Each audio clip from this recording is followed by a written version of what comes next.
So, hello, back everybody. We are now working on building our own world once more. So you can see here the setting as it is now, and for those of you even who were here last time, things have changed a little bit, particularly down in this corner. You will notice that I have decided to actually round off the edge of this continent right into the corner, because I was still a little concerned that ships coming in from this direction would just be able to round this, sail around the edge, and then be able to sail into this. And I really wanted to make a canal through here important, so I've basically turned this into a whole new continent, which I think is actually going to be good for a couple of different reasons. One, we can mess around with the climates a bit more. Two, it just gives us more space to add some more races and more interesting interactions with the northern region. And yeah, I think the land just makes more sense. I'm a little bit concerned about the fact that we just have lots of very long, thin continents. That's just how it goes. There is probably a fairly hefty ocean down here, because the idea is basically weather comes in through this, hot weather from the equator, and then as soon as it hits land, it gets met by cold weather coming in from the north and just dumps its rain here, which is why this is a jungle, and then it just immediately dries out again for this more northern region. And in fact, take a look at the weather systems. This is something that we were talking about on Discord, and I think it's kind of an interesting process as well. This is how the weather in the game looks like right now. So we've got the cold stuff coming in from the North Pole, of course. We have some of it becoming a little cyclonic over the inland lake, eventually turning and dumping its water here where the troll swamps are, basically as it hits the mountains, which gives us the rain shadow here in the back. Then we also have weather coming along this side, same thing, hitting the land and then dropping its water, its moisture. Then we have a long process of cold wind coming along the coast, where it's basically just unobstructed, so it can travel a long way. And then the warmer weather from the south hits that. Warm moisture forces, the cold air forces the warm air up, releasing the moisture as it does so. So that's what's happening, and then this is the most temperate. It's going to be probably wet, but temperate, because there's a nice mixture of both. And when they're both weather fronts hit at roughly the same speed, then that's like very mild weather, wet but mild. Whereas if there's one coming in at speed, like this wind, which is basically unobstructed, that's going to be coming in quickly. That's where you get the sudden bam, change in weather, storms. Those south blowing winds would be great trade winds. I agree. And there's definitely like a little bit of a trade area going here. So you can ride those winds going south. And then if you want to be sheltered from the trade winds, you come in through this bit. So it's going to be slower going, but you are going to be at least somewhat sheltered from the prevailing southerly winds there. So done a little bit of work with the climate model. Is it perfect? No, definitely not. But I think it's good for our purposes.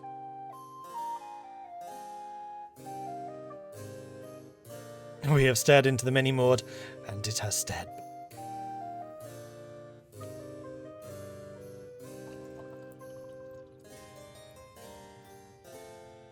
Guess you could make the southern peninsula a bit chunkier to the southeast. Would that mess with the science, though?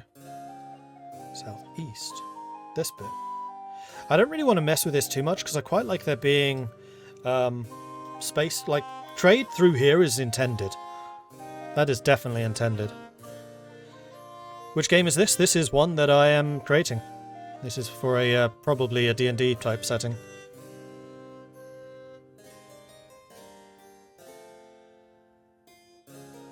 Is the whole of this part of the world north of the equator? Yes.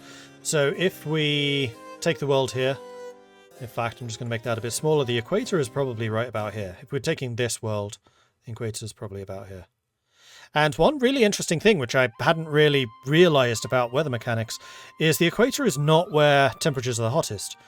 Most of the world's rainforests are on the equator, which I hadn't realised. Like Brazil is on the equator.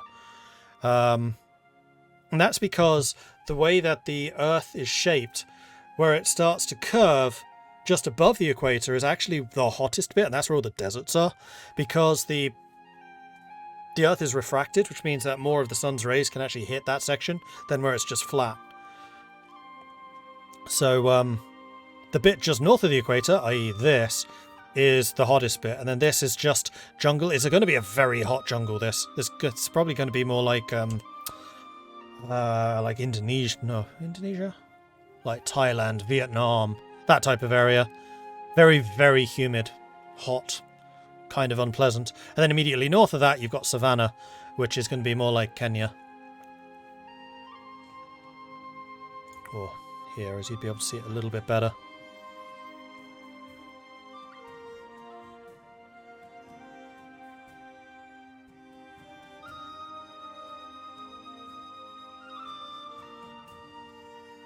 The equator is just where you get the most direct sunlight, which often means more water is evaporated into the air, making it more wet in the area.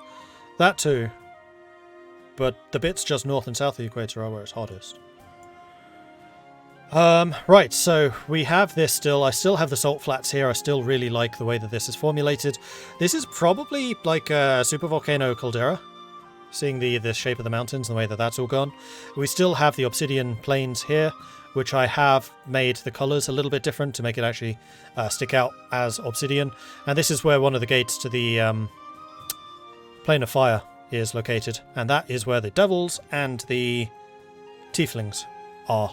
So it's kind of an infernal gate / Plane of Fire. How exactly that gets divided up, I don't know.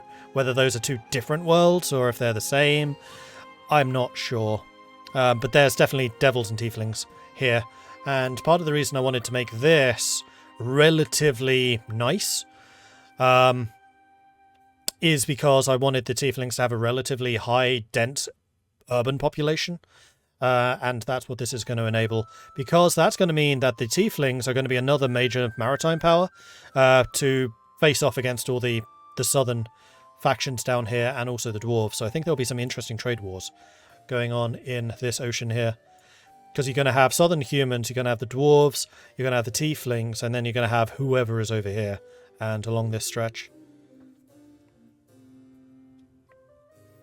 How large is the gate? A household plot size or something more titanic and harder to police? Bigger. Are the devils also descended from the Jinn? They are probably native to the Plane of Fire. But the Jinn were planar travellers. They would have created gates in various places, and that's probably one of their gates. And that's also probably how the Fire Jinn survived. What are they called? They are the Jinn, aren't they? No.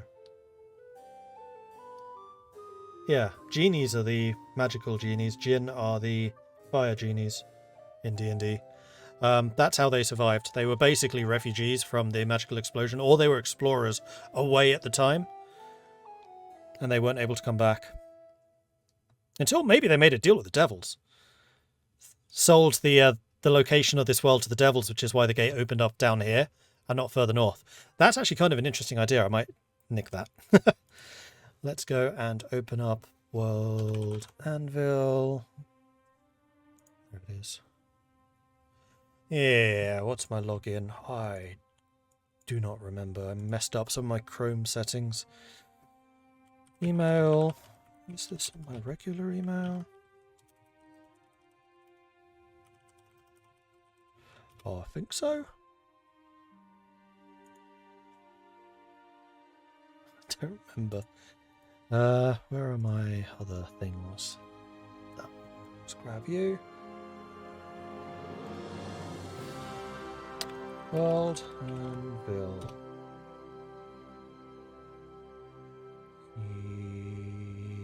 No. Okay, that just means I don't remember what the password is.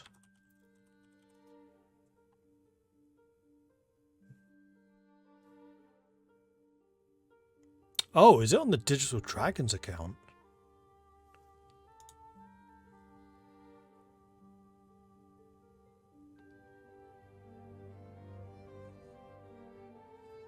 Shoot, it might be. Okay, I'm just going to need to make myself a note to come back to that.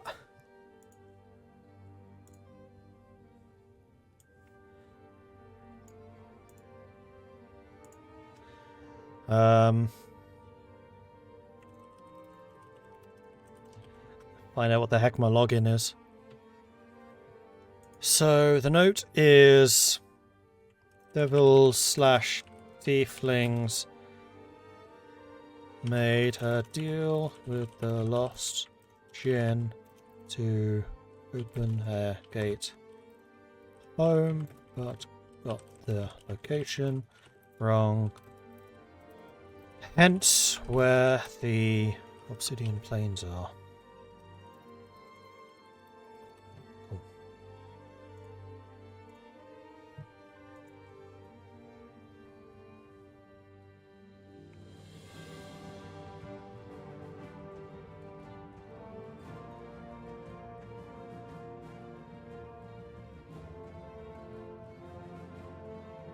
Some Arabic Persian theme influenced Tiefling realm could be really cool.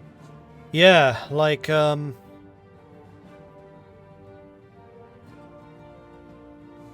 Critical Role, the Tiefling in that. In fact, both of them.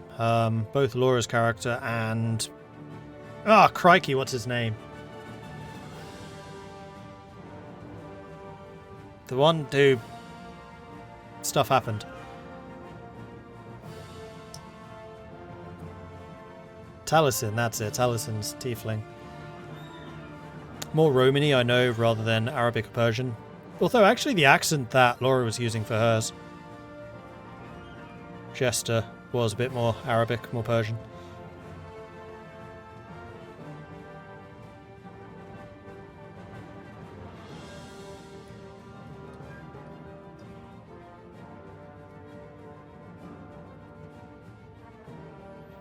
Oh yeah, Knolls.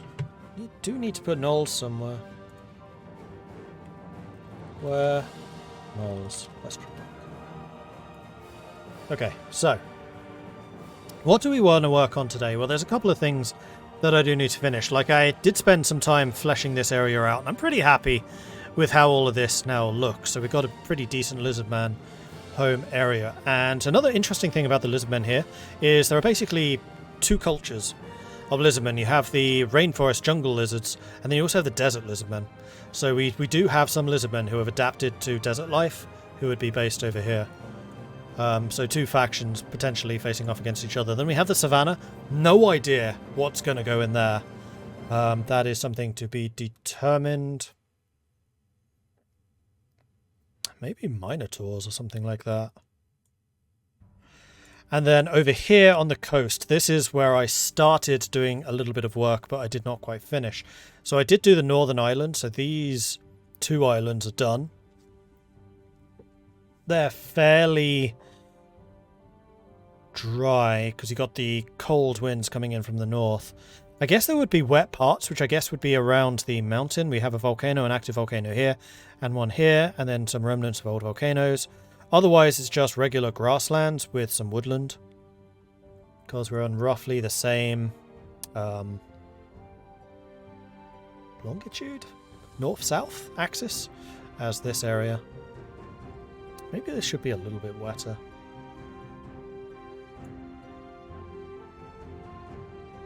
Yeah, this should definitely be a bit wetter. Okay, let's go terrain. Let's sort you by classic. And then we're going to choose grazing land, grassland. And I think the grassland is going to be right on the edge. Like maybe something like this.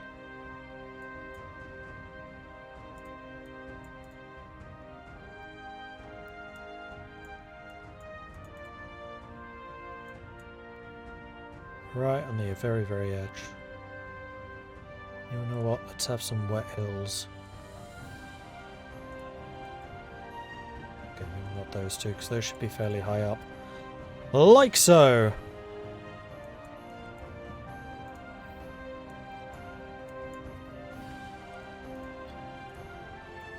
Yeah. And then these inner islands will be a bit drier. So probably all of those will be grassy. And then let's put in some grassland.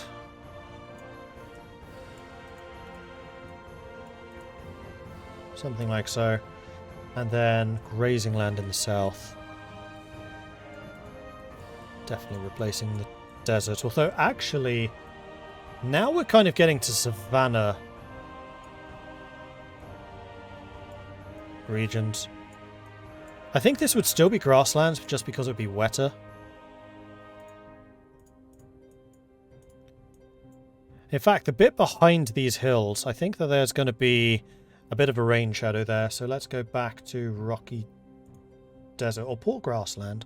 We could do poor grassland down here. Let's make all of this rocky desert. I think I might even get rid of the trees from that area. Or else we'll make it shrubland. Here we go. Let's make hill shrubs. Then shrubland. Not all of that. Some of that should definitely be rocky desert. Like those. A little bay here which is livable.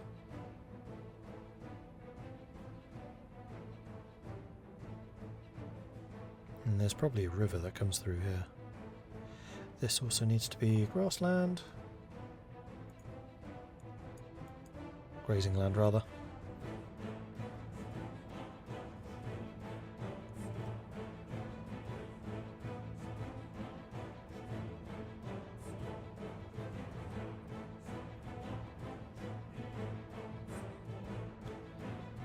Yeah, so one of the things about the lizardmen is I actually think that the lizardmen would be one of the older races. Particularly the ones who went out into the desert. Part of what probably brought them sentience was having to build shelters to get them through the cold nights. So during the day I think they're okay because they can bask in the sun, blood warms up. But during the night when it gets really cold, they can't really manage that cold. That's when they would seek shelter. Possibly also fire. Okay, so I think this island in particular is going to be much drier. You know what? I think I'm going to add a bit more desert. You to this bit. And then I think I'm going to make that shrubland. Yeah, the shrub hill.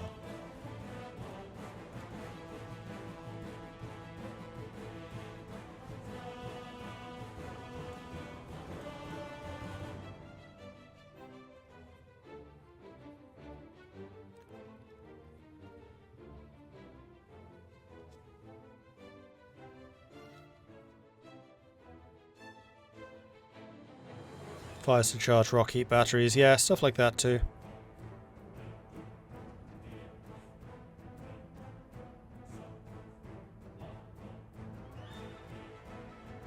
The steps to making a culture are geography, history and religion in that order. Yes, I would agree with that, which is why I'm spending so much time doing the map now. Like, here's the thing. I am fully expecting the map to change and morph as we fill it out with the different races and the different cultures. This is just a really good starting point, and then we can basically make the map to fit the cultures as we want them to be. But a lot of the early decisions will effectively be made for us based on the terrain. Like, one of the things I really feel like we need to get more of are rivers, and that's because rivers are great natural boundaries. So if you have a lot of kingdoms which just have a boundary in the middle of nowhere with rivers nearby, that's really unrealistic. You want to have your boundaries on the rivers themselves. So having these rivers just where it's like floodplains isn't the best design. We need more rivers in general. Like, yeah, these are the big ones, but we need some smaller ones too. Like up here I think is actually done a bit better because you can definitely see these like forming some national boundaries. Likewise with mountain ranges. That's another reason why I quite like having the mountains and the hills, because you can use those as natural boundaries. Like, just look at the real world. Look where all the boundaries are, except for Africa. Africa is super artificial because they ignored geography.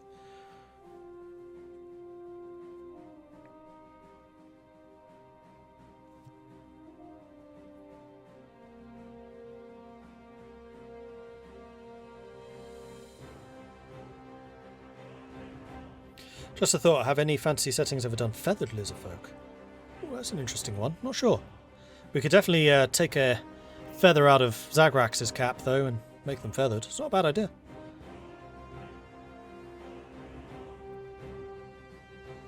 At least in the real world, you do occasionally get bit on the wrong side of rivers because of wars.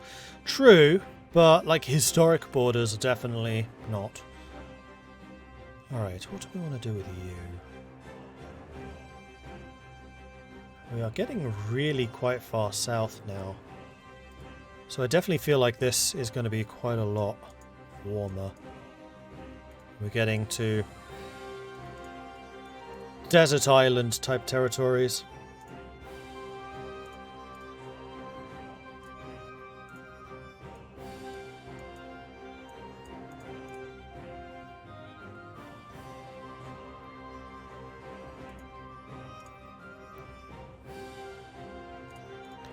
There are bits where the weather can get through.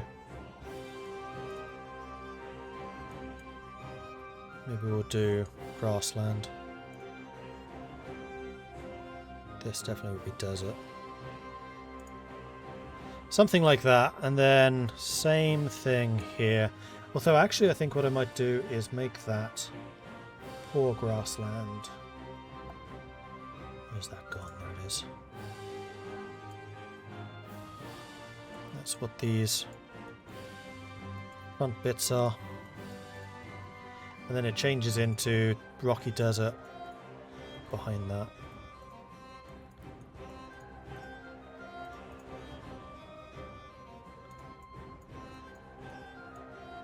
Especially around here. I think we probably have a bit more grassland up there. And then I think Rubland.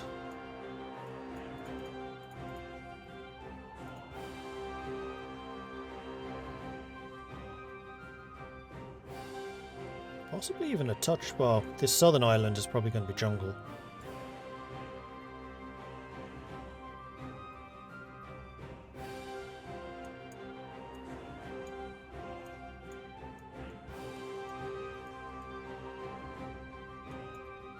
And then Shrub Hills.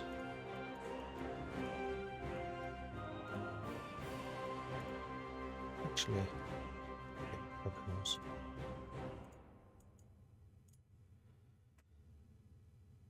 No, that's going to be regular hill. And those bits are going to be poor grassland.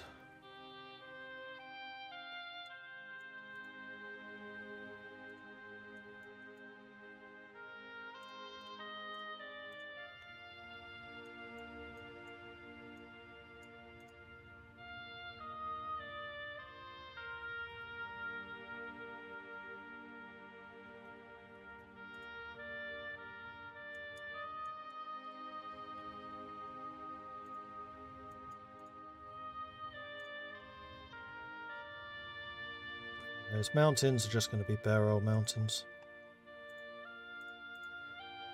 No trees to be found.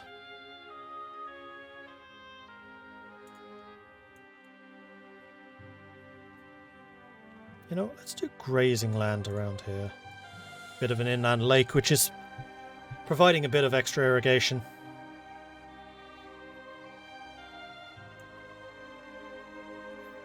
So you can really see how the island's climate's changing as it gets further and further south. And this one I think is where it's going to start hitting the heavy rain area. And this is going to be jungle. So let's have foresty jungle there. I think that this is going to be with mountain in the center.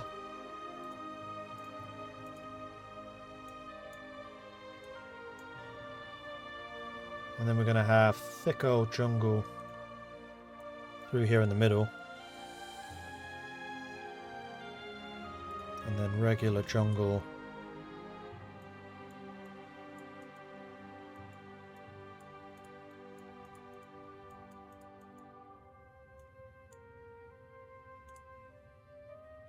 Let's make that a bit thicker.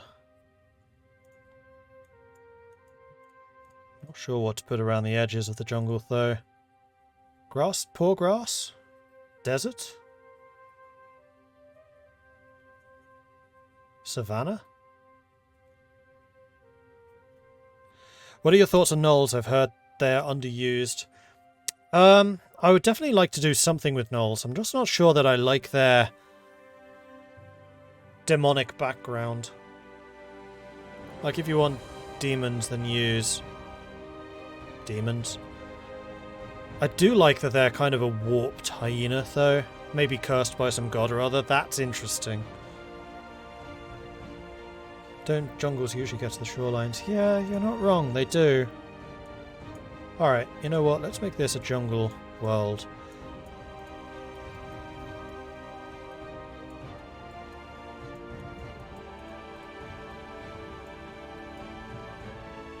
Let's add a little bit more thickness to the interior.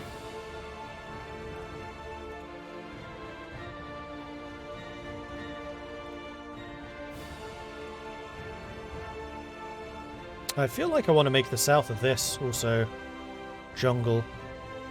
Maybe just thin jungle instead of shrub. Especially around the water source. Ooh, yeah, I like that.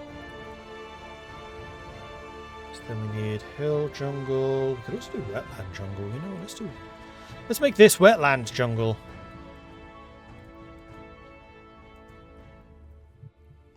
And then we're going to do hilly jungle, which is here. Oh yeah, I like that a lot more.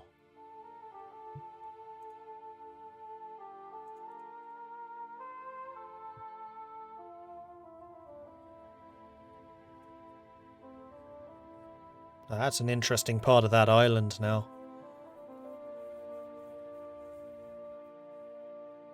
Yeah, we'll definitely add some rivers to the various islands in a bit.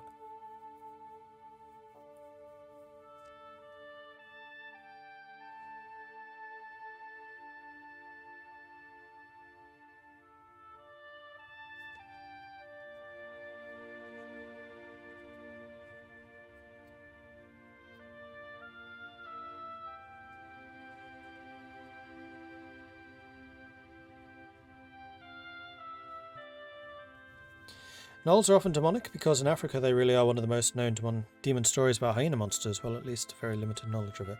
Yeah, I'm sure it is taken from somewhere.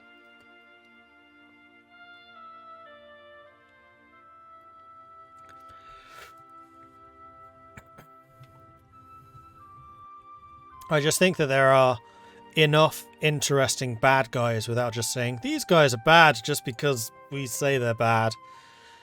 Like, mythological demons? Yeah, okay. Corrupted animals? Yeah, okay. Just, I feel like it could be done better than it is at the moment. Okay, then we've got the bird island, which was, by the way, completely accidental, but it definitely looks like a bird, especially when you zoom out a bit. And what do I want to do with you? You are further inland. You are gonna be drier. I feel like you might be a bit of a savanna location. Maybe do something internal like that. Do we have Savannah Hills? We have Shrubland Hills, which I guess Savannah Hills would become.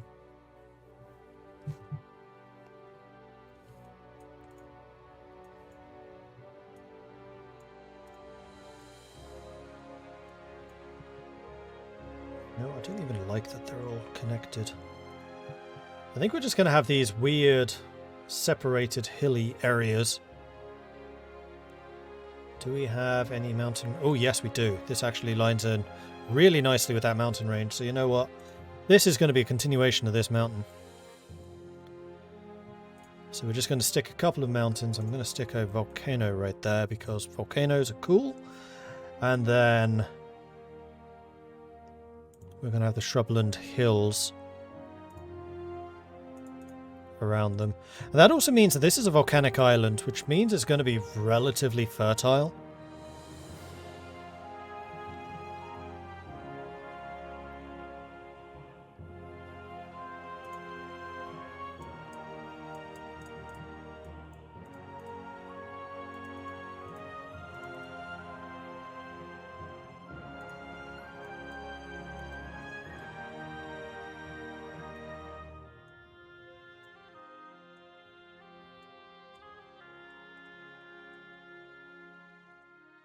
But I do think that the southern part of it, at the very least, should be rocky desert.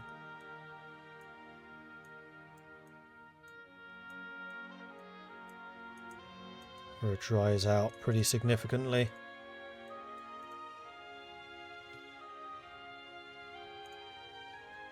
Then we can have some regular shrubland.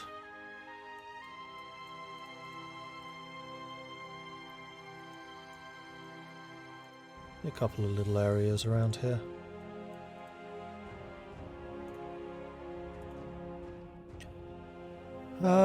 How is this formed? I think I might put some grazing land in here.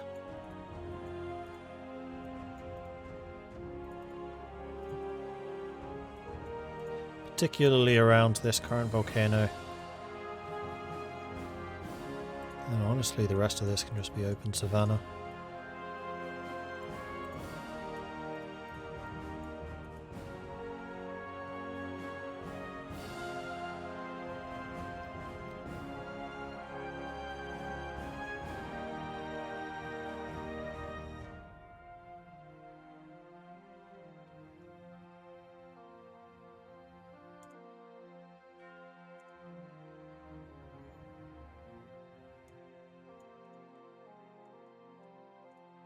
North of this is going to be poor grass. Then savanna. See, here's the thing. I don't really know where to place savanna. I think savanna is basically just hot grassland. So poor grassland is... it's like rocky, it's stony, it's hard to use. It's probably the runoff of a lot of the other islands around it. Except no, this is definitely volcanic because it's from you. Volcano usually means fertile. So savanna makes sense because it's just hot, fertile land. Excuse me. It's hot grassland with a tree here and there. Yeah, you know what? We're not going to make this poor. We're just going to say that this is... whoops. Savanna. A little bit of shrubland where it's a bit more protected. Then desertification is starting in the south.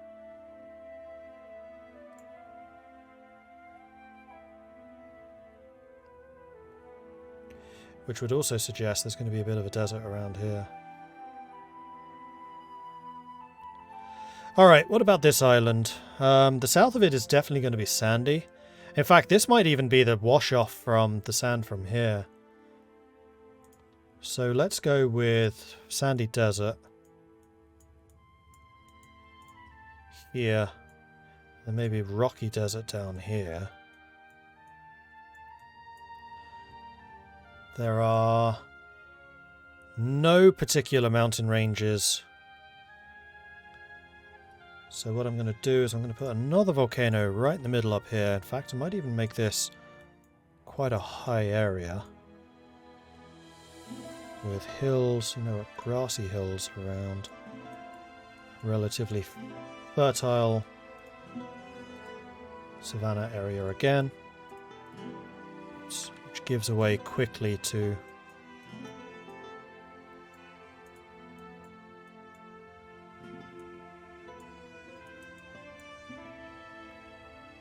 rocky desert or poor grassland.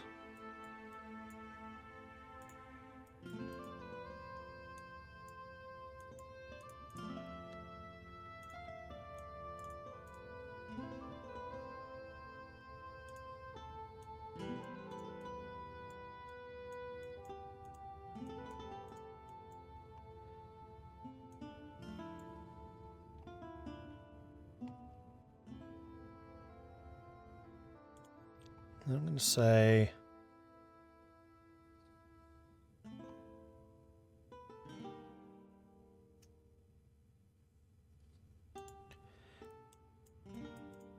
poor grassland.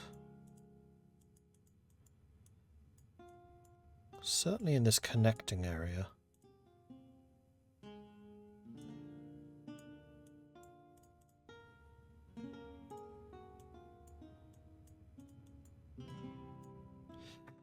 Thing is, I was thinking that we'd have a river going out this way. So this would be nicer. So we'll have this back area as just a nice savanna. which is where that river comes out. And then this side is going to be poor grassland.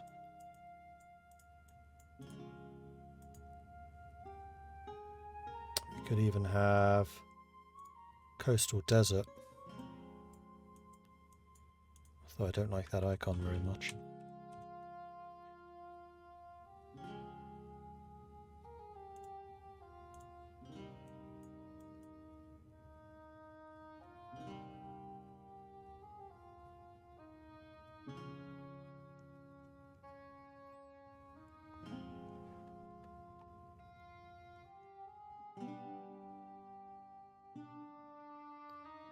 Give the island a lake. We could give it a lake in here.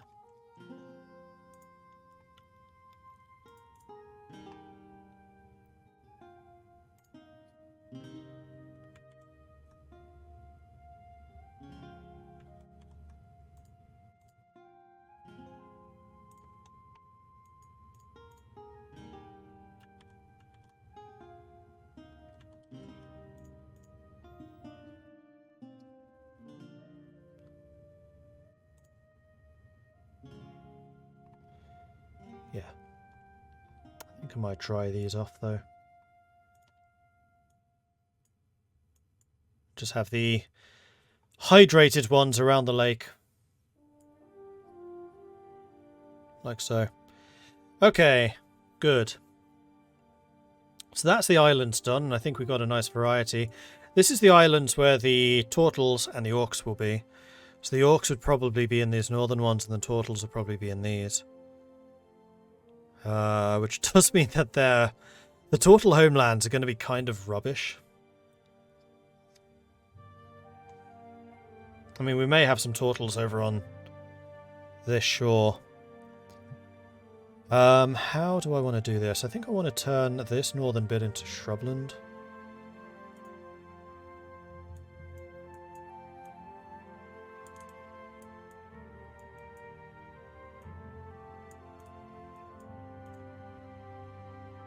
With perhaps a bit of the savannah coming in a bit deeper.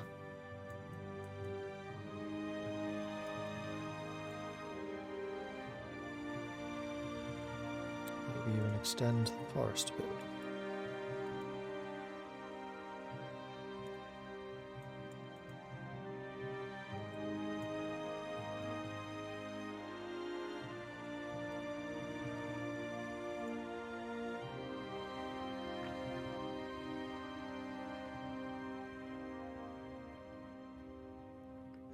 Inactive volcanoes down here.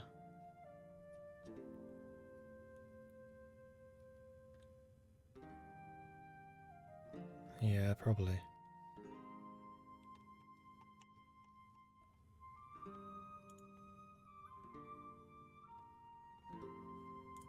Let's just do a single, partially blown up volcano down there. Okay. Right, so this bit, I think, should definitely be desert of some kind. Or at least poor grassland.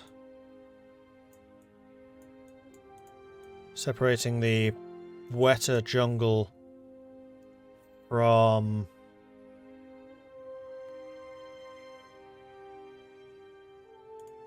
rocky desert. Which I think should come in, particularly behind the mountain.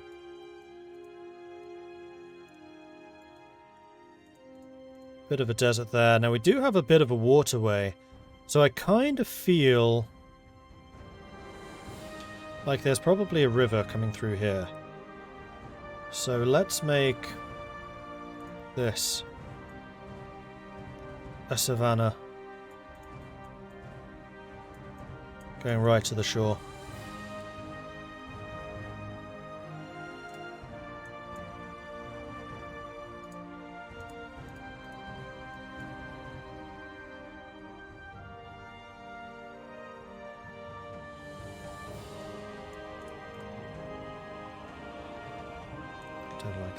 There's a lake there.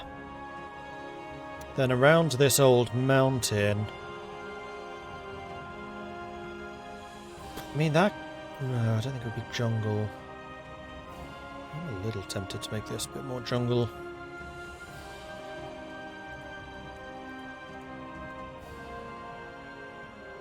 Yeah, that's better.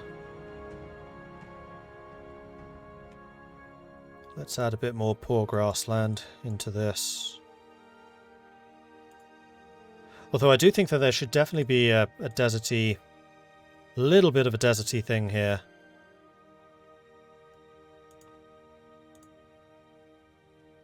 Because we're getting pretty far south. But we're still on the coast, where it is going to be a little bit wetter. So then, how about... I don't think I want grazing land. Too far south for that, really. This really would just be a savanna. Would it go right up to the coast? Large savannas have seasonal rivers. Yeah, true. I kind of feel like I need another bit of hills in here.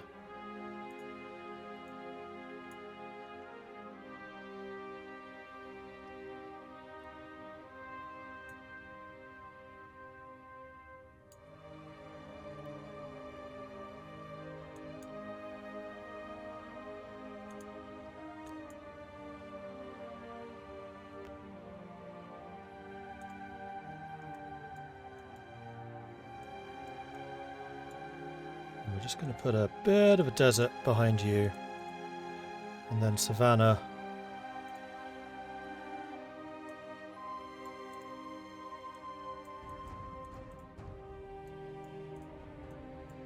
On that side.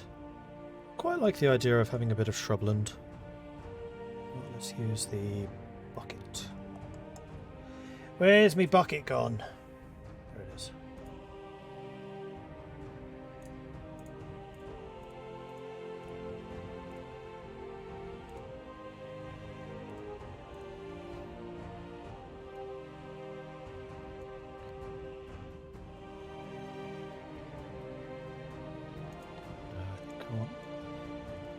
That will be just regular old hills. I don't know what to put on the coast.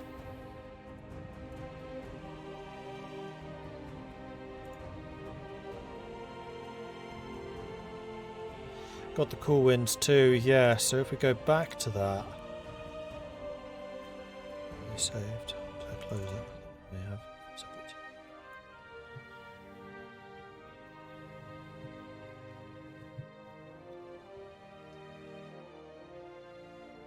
Cold air doesn't carry much moisture, which is why this area is a lot drier. Hot air carries moisture.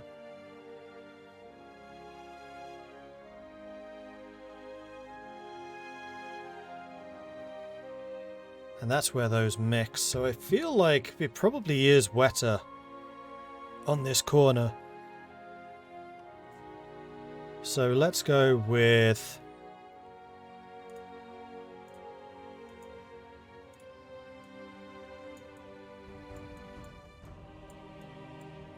This whole area is just going to be savanna. And I'm kind of tempted to just have savanna go right up to the coast. I don't know why it wouldn't.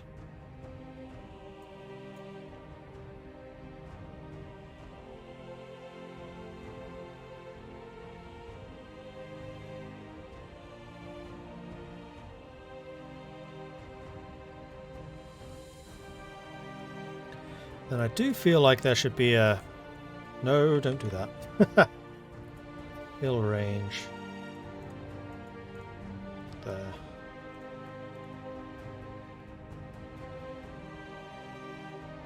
No, don't like that at all. Natural bays are fine.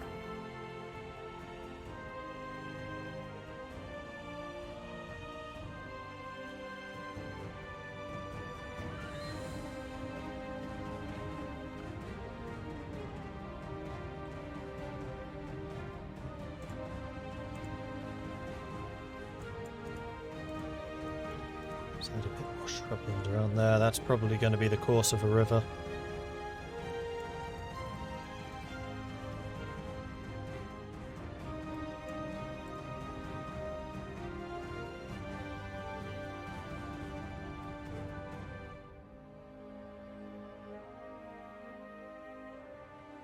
It's usually jungle and forest along savanna coastlines.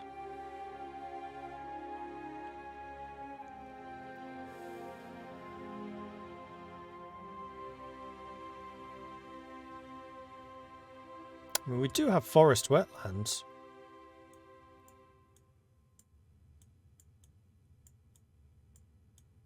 It's just like not rainforest. Although this far south, I feel like that should be jungle. Forest wetlands are a northern thing. It's like Finland.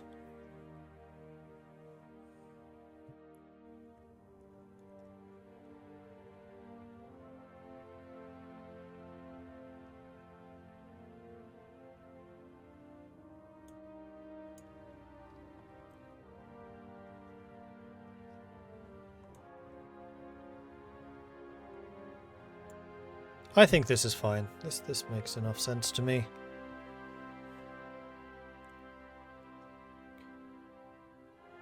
There is marsh, yes. There's no bogs.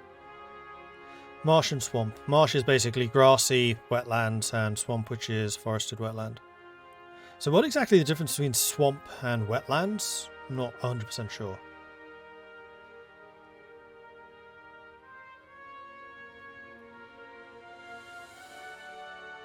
You know what? I bet swamps are still water and wetlands are moving.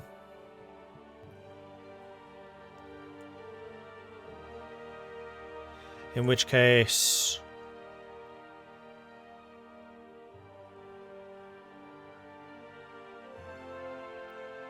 this bit should be wetlands.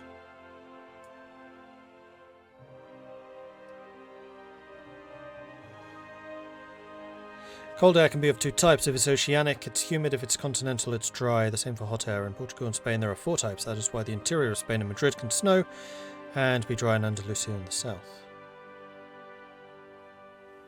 One is alkaline, one's acidic.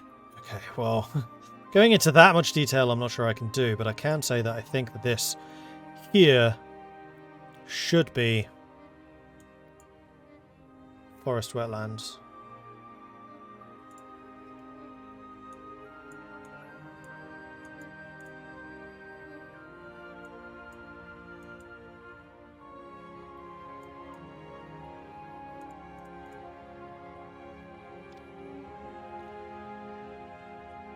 But it still goes through marshes, which is fine.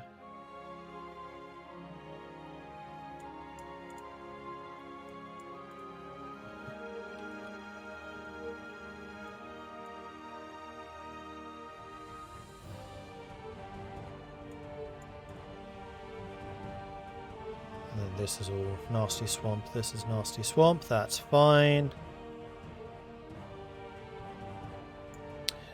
Marsh, that's fine. Okay, rivers. That's something we have not really done much of in the south yet. Okay, let's get on to that.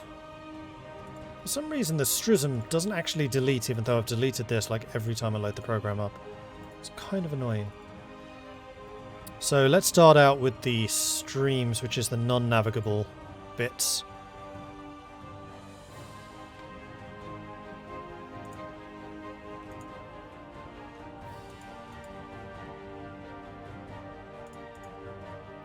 Then I think that this bit would be navigable.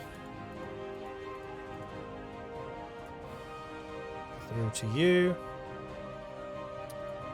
I feel like there's also going to be navigable bit right there. And then also up here.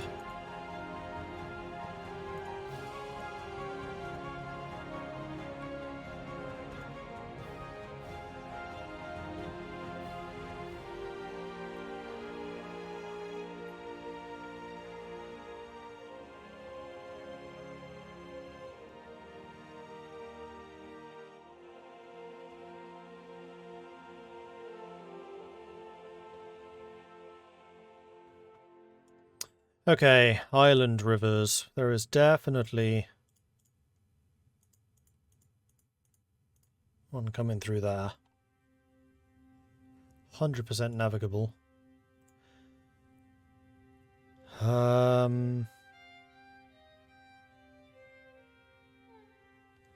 would say there is probably non-navigable coming through this, filling into that lake.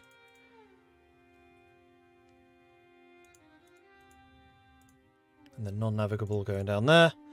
That's just weird shaped, that's fine. I don't know that we necessarily need to trace a river through here. If we do... Yeah, you know what, let's go through here. Going all the way up to there. And then let's have a secondary branch flowing through to here.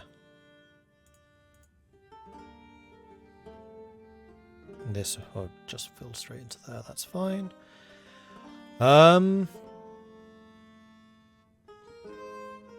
Nah.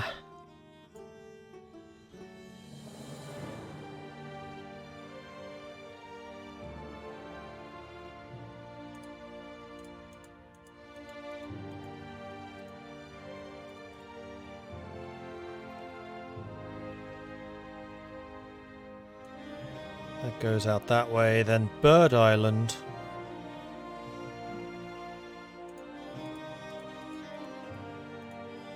I think effectively has a river that goes out like this. In fact, that bit's probably navigable.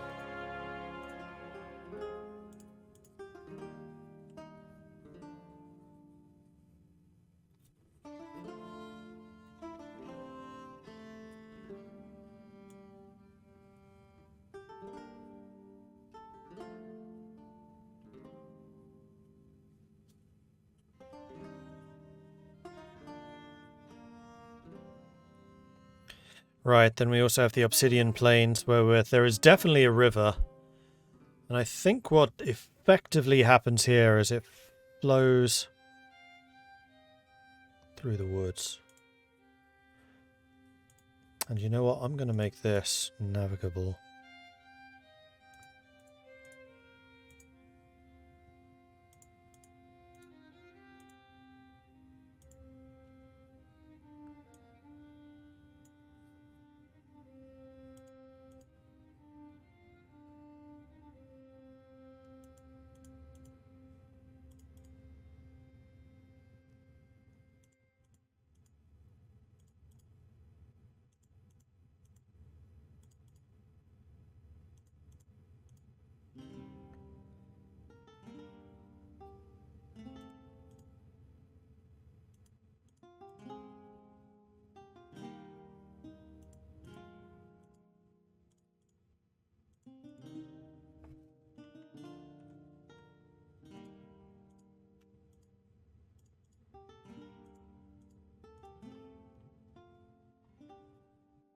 That whole area is really quite wet, except I don't like that at all.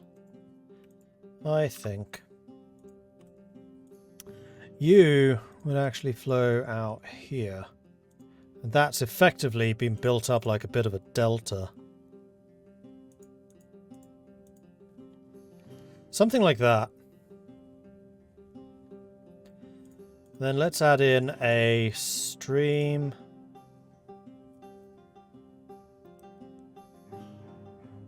Which will flow between these two.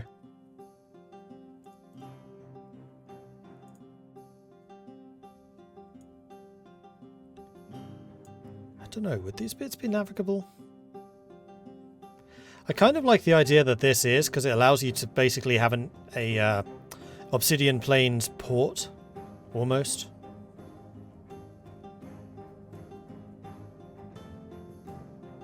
And I feel like having this being navigable detracts from that.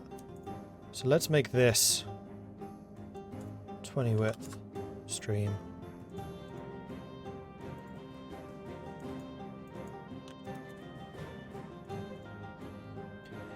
And then let's have another stream going from here to here, filling that. So it's quite wet. But the saleable bit is this.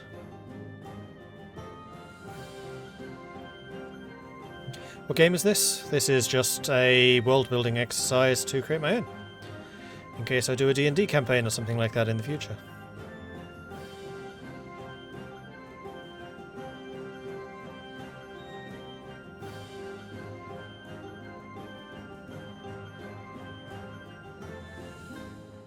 feel like there'd be a big river coming through here as well. So let's have this bit being stream-sized.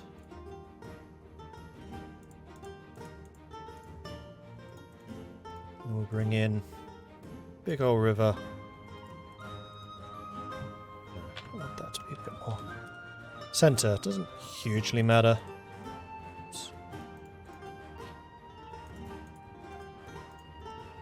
Something like that. And then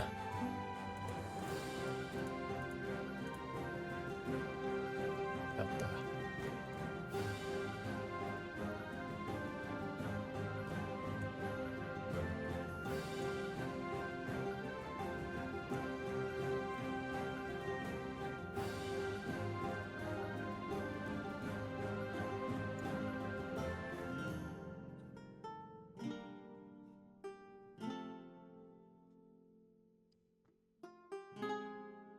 Curious, is this game just about creating a world, or does the world building lead to anything? I mean, this isn't a game, this is a cartography tool which is used to create worlds. And then we've got a world anvil thing on the side where we're filling out the races and cultures and factions and how magic works and all of that type of thing.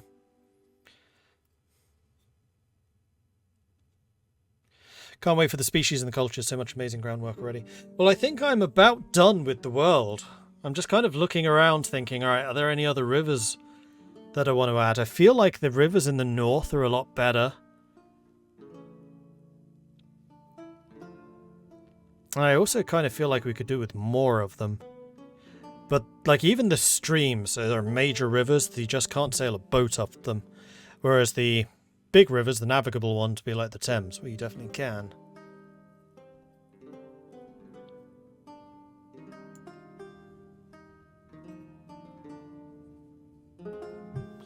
So let's go ahead and save this as World Origin 12, seeing as this is a new session. Now, is there anything else I want to do before we stop here? I don't think so. I'm actually pretty happy with the state of this.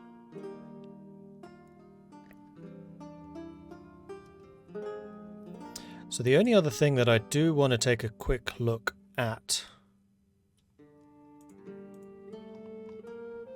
is World Before Disaster. Because in this, we did a little of work on the central area. This is how the world used to look before we edited it. So this is important because this inner ocean is where the genies were. This was the genies' capital. This is basically the center of that. So all of this got flooded, which was, at that time... I don't know why this opened a new file. Hang on, let me close that and just bring it in here.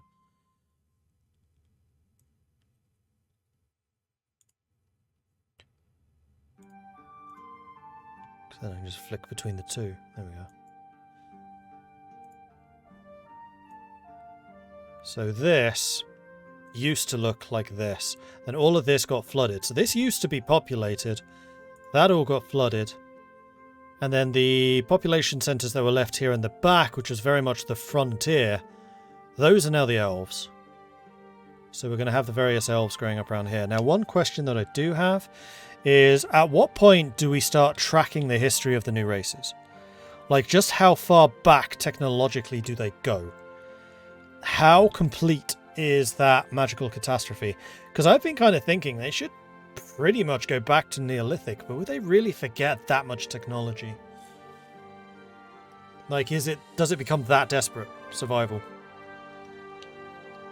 How much of a head start does their old civilization give them?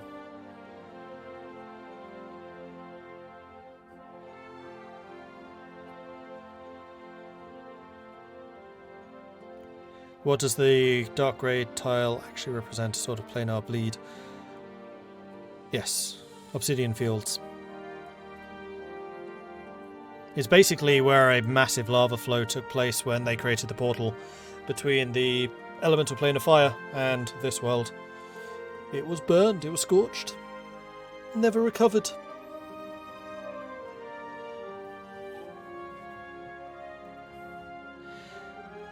Thinking that God's death would be the equivalent to the Bronze Age collapse. That is a pretty good analogy. I'll need to read up on the Bronze Age collapse.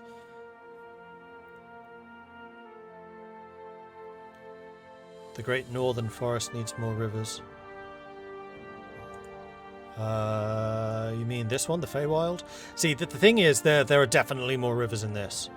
I was just tracking the big one, that's like the Amazon. There would be many more moving down. Part of it is you just can't see it because the tree cover's so high. But this is pretty wet. It's festooned by rivers coming in from this mountain range particularly. I mean, actually, because now that we've established the difference between navigable and non-navigable, we could add some non-navigables here. Because this is kind of an interesting river, because this is where various brave adventurers and explorers go and then just get lost in here.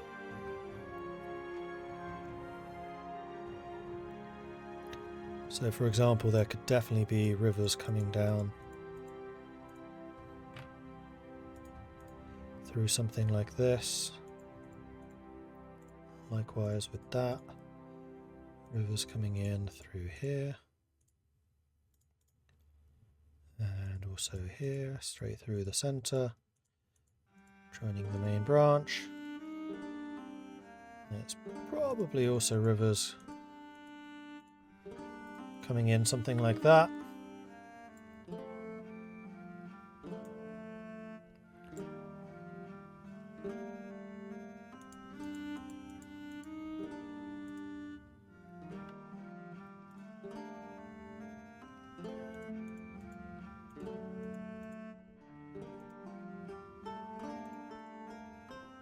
Actually wondering if some of this should be navigable.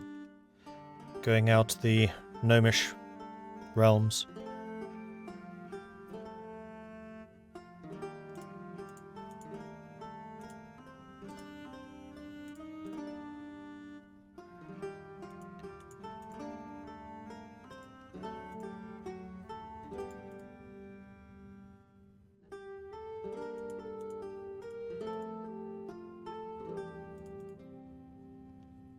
Better? Heck, I think there'd even be some coming from up here and connecting into that one.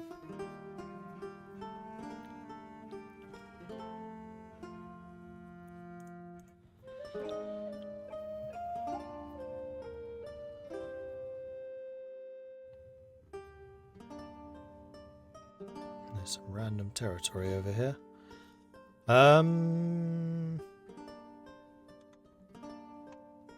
I think that's just something I've missed. I'm going to turn that into thick forest.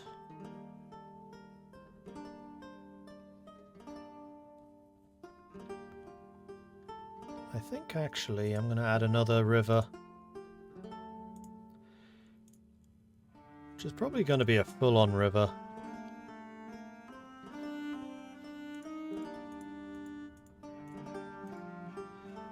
Come in through there with streams filtering in from the mountainsides.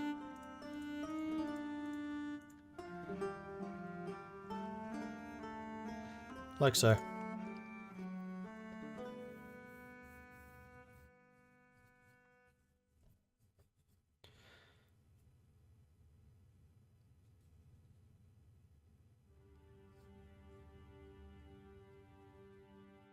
Came for the adventure, stayed for the centuries-long fairy orgies. 10 out of 10.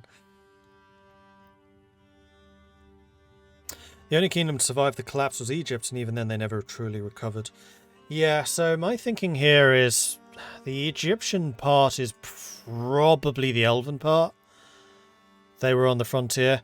Plus we would have the lizardmen realms and we'd have the dwarven realms. They're separate, but they would also survive.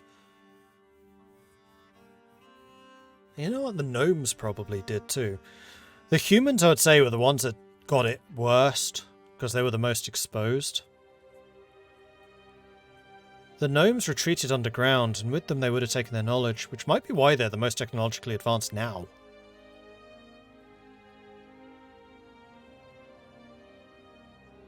Because they had a head start.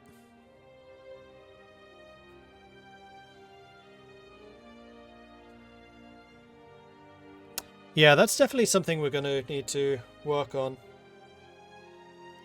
for the future. In fact, you know what? Let's create some ages. That's one thing that I do want to do. So I'm just going to go to a new file. Ages. So we've got the end of the Jinn. Maud. What do we call him? Maud something. Maud. Mordius. The death of the god. The dead god, Mordius. Then we have the Bronze Age collapse.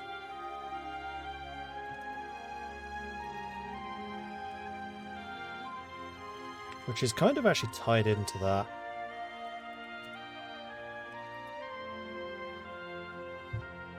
Gnomes probably suffered least, but were isolated. Humans and elves virtually wiped out.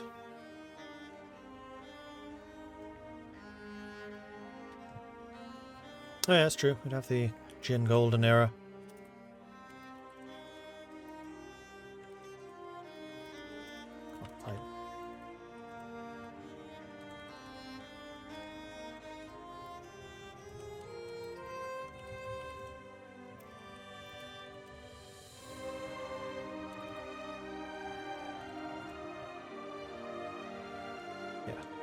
We'll say the dwarves and the lizards are already starting to evolve at that point, away from the giants. The lizards are probably pretty much an original race. I actually quite like the lizards surviving from, like, prehistory. Oh yeah, the screen is... Damn it! Yeah, it's been cut this whole time. Sorry, everyone. Again, this is something that's happened because I have a new monitor, and every single scene that I have saved is split. So ping me. Please ping me if this happens. Where is it? It is under transform.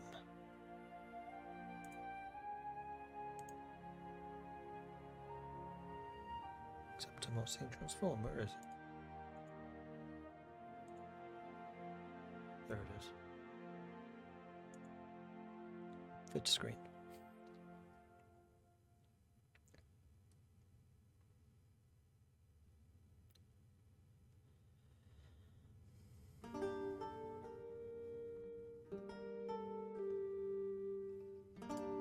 Okay, so we have the end of the Jinn, Mordius, Bronze Age collapse. You know what, I'm going to put Bronze Age collapse in brackets. Or in square brackets, because that's basically the modern equivalent.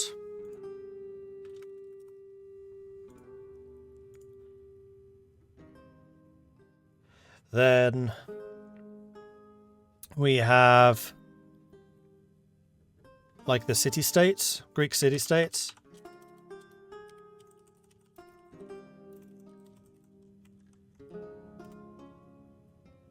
Which is rise of individual. In fact, that wouldn't even be... That would be more like Babylon and Summer. No, Babylon and Summer is the Jinn.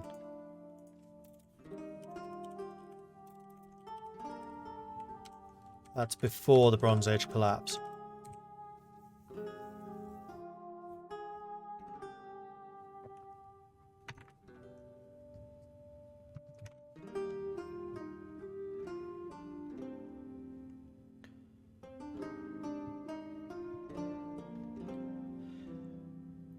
Then we've probably got Rapid Expansion era.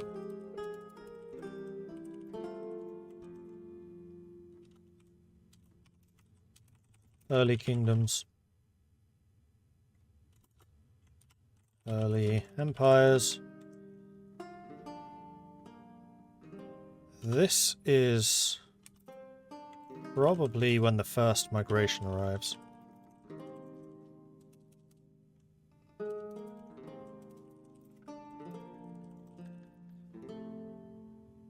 Which would be who? Goblins? Maybe. Who are the migratory races? Hang on. So we've got the Dragonborn, we've got Orcs, we've got Goblins, we've got Hobgoblins, we've got Centaurs, we've got...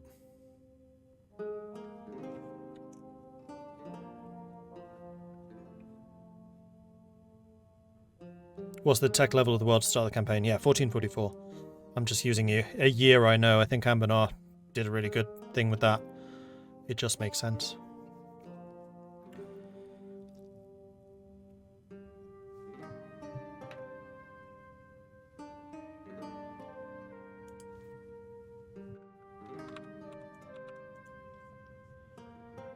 Minotaurs? No, humans aren't migratory. Humans are here.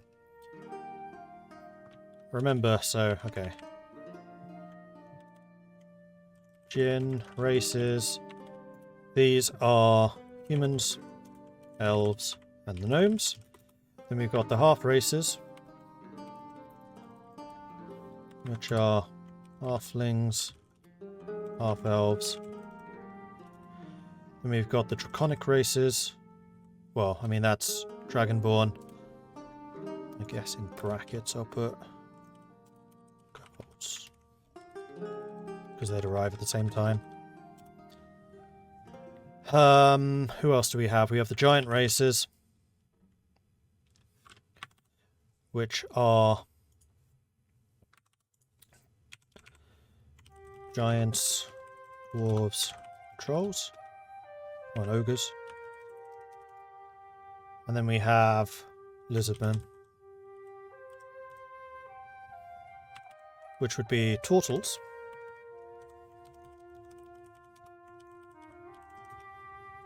Well, let's call these Neo Dinosaur. And then we have the extraplanar, which are devils, tieflings.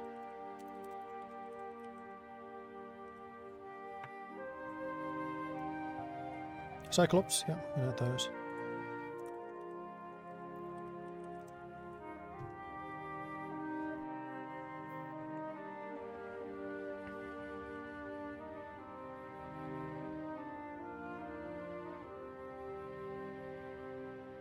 We're on the cusp of the Hobgoblin Renaissance. Absolutely. The Hobgoblins are a really important race for this world, because I probably have it that the Hobgoblins are the ones who own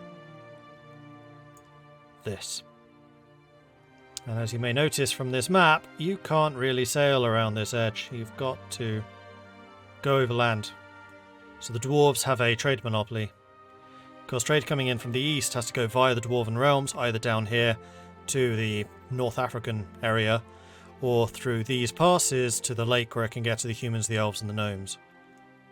So the dwarves have a massive monopoly here, until the hobgoblins move in and decide to build a canal, upsetting everything, and that would basically be the start.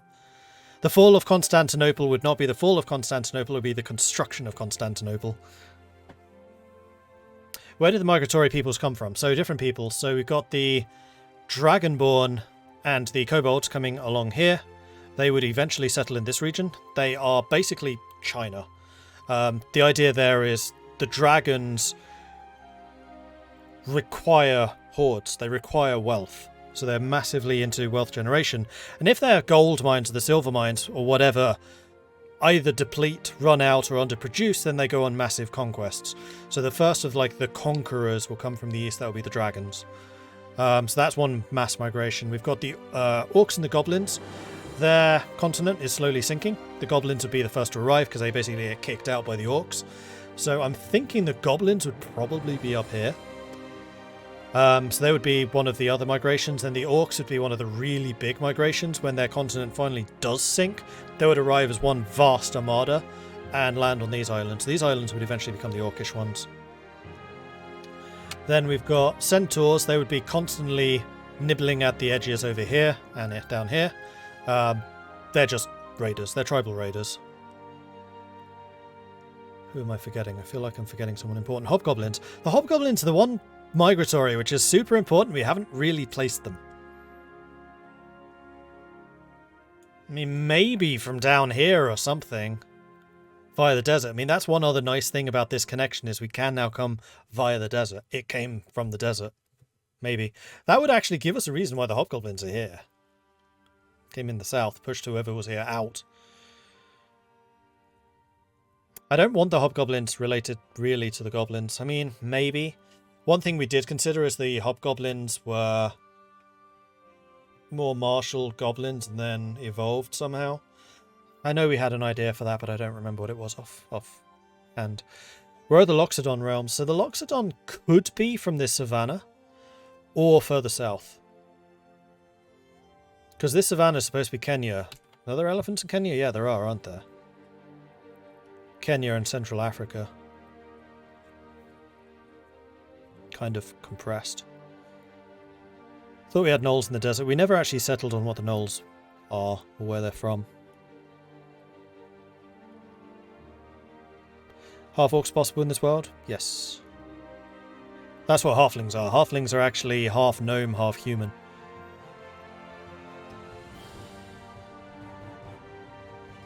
And half-elves are half human, half-elf. They're all like, here's the thing. In fact, this is actually a good point. Those half races are possible because they all have the ancestor. They're all ancestors of the Jinn of their ancestor, common ancestor, which allows them to interbreed.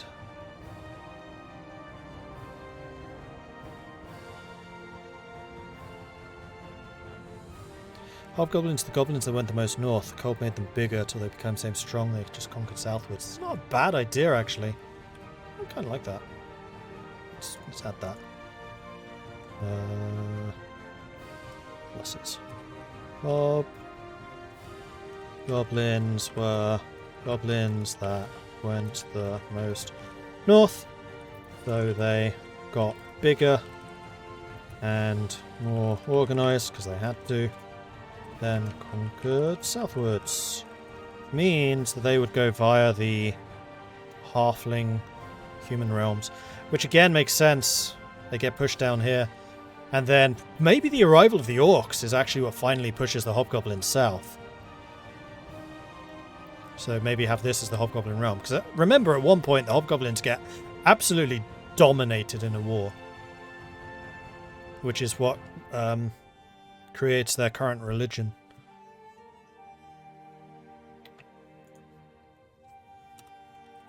Absolutely dominated in a war versus the newly arrived orcs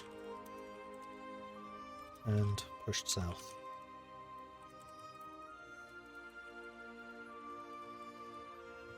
Which is where they would then settle into their city-states.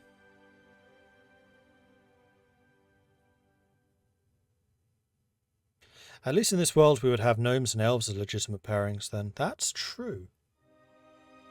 Ah, we need to create a half race. I mean, that's interesting because that's going to be one of our custom ones. Gnome, elf.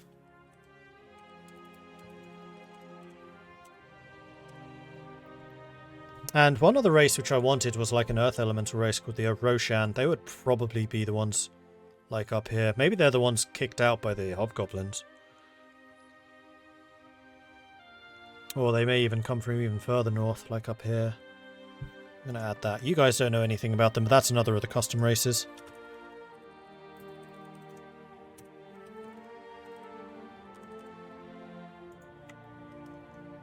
Sentient earth elementals, effectively. Gelfs.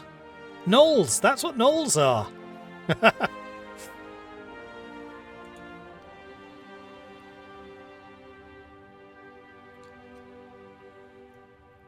You know, actually, I know exactly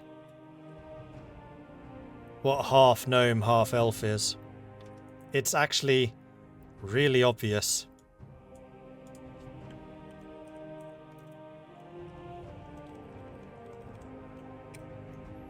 Drow elves. Underground elves. They're resistant to magic, same way that gnomes are. They are very powerful innate magic users, just like gnomes and elves are.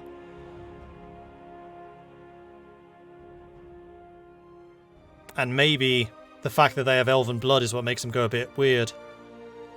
Hence drow culture. I mean, we don't have an Underdark, so that is one thing that will need to be taken into account. We will be changing how the drow function.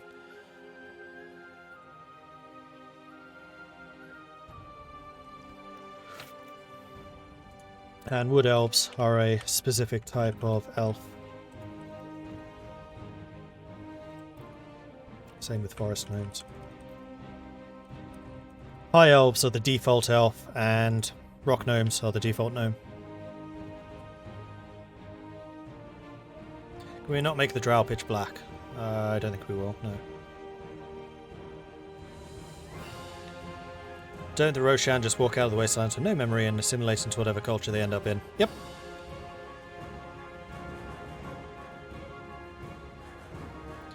I hope the Eastern River Elves would be blue or something like in Morrowind. You mean these elves? I don't see any reason why they wouldn't be. We could at least make them like blue tinted. Which would make the drow bluer. Darker blue.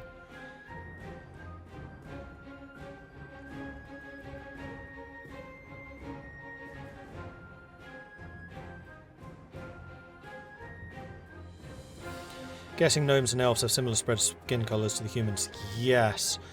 Like, I will admit, one problem with this setting, which I'm acknowledging right now, is there isn't that much space for different ethnicities of human. Like, we are dealing only with Europe, which I know is going to cause problems because it is not representative at all. Not very diverse. But humans came from this one area.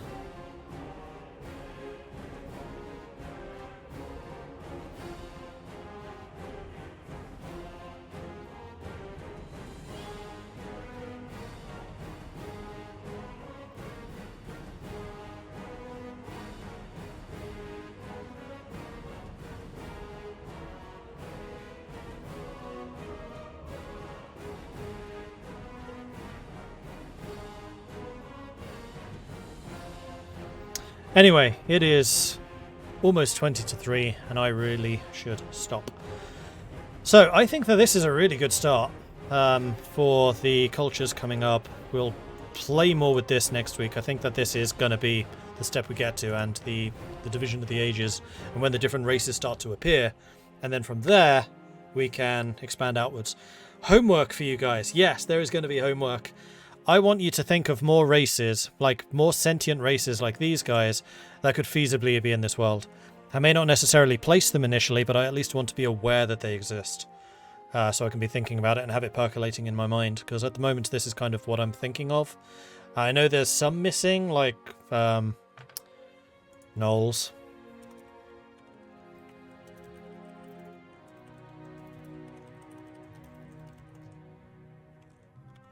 Which would be gnolls. It would be oh, what they called? It's the annoying guys from Baldur's Gate. Svarts?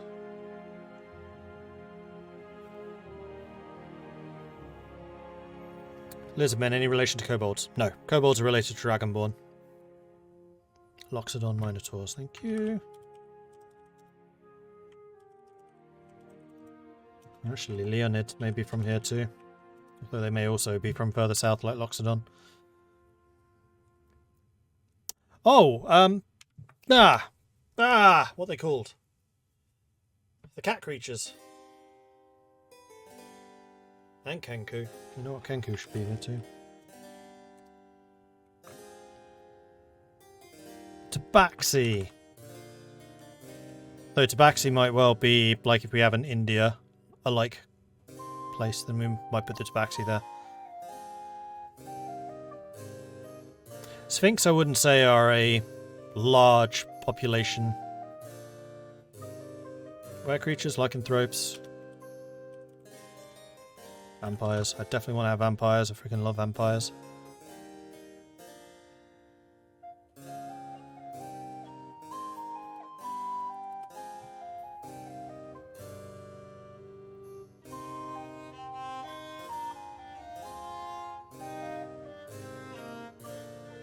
The reason humans are diverse in our world is because we are the only race on the planet in this world. Diversity is in the other races. True.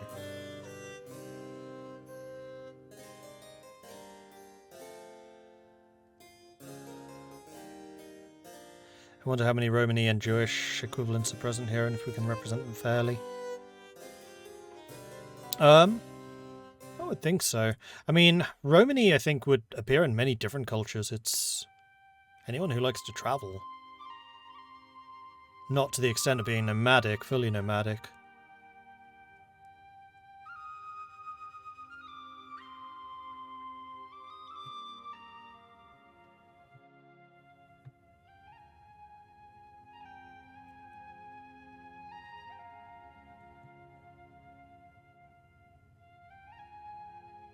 This timeline's from the Bronze Age collapse of the 1400s. The races were present from the start outside the magically induced rapid evolution are only 2,500 years. Yeah, so that's why I'm kind of interested in seeing the exact timelines. Like, how long do these races have to evolve? How long does the Bronze Age collapse even last in this?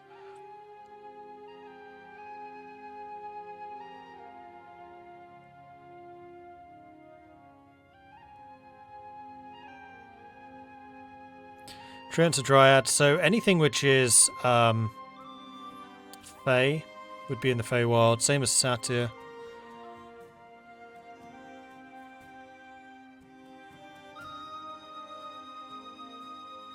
Oh yeah, the magical radiation could definitely evolve certain races. The problem is, if we make the timeline too small, then we would be using technology that the Jinn had. Which isn't a terrible thing, but I want to give the different races time to evolve culturally.